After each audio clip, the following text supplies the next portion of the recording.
The mainland has announced plans to cut its length of mandatory quarantine for all inbound visitors.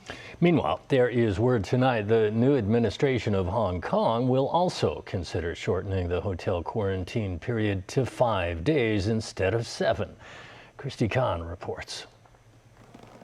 After the mainland recorded less than 50 locally acquired COVID cases for a few consecutive days, the authorities today announced the country will introduce a new 7+3 quarantine arrangement.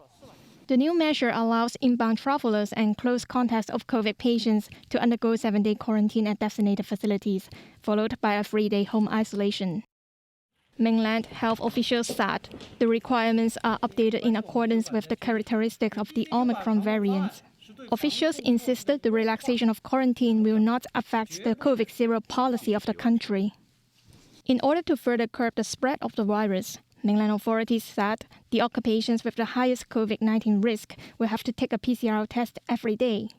Also, people from regions reported COVID-positive cases can only purchase medicines for cough and flu under real name registration.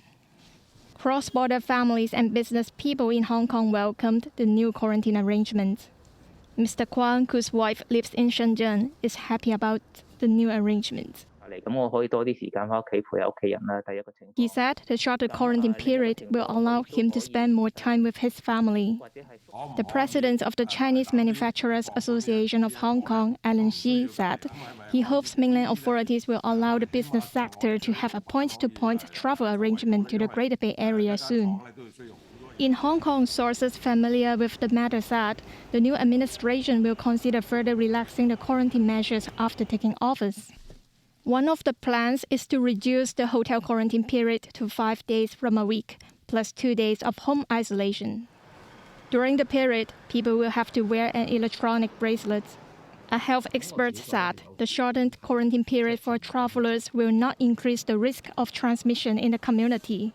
But he suggested they should undergo 2 more PCR tests after completing the quarantine and isolation. Christy Khan, TVB News.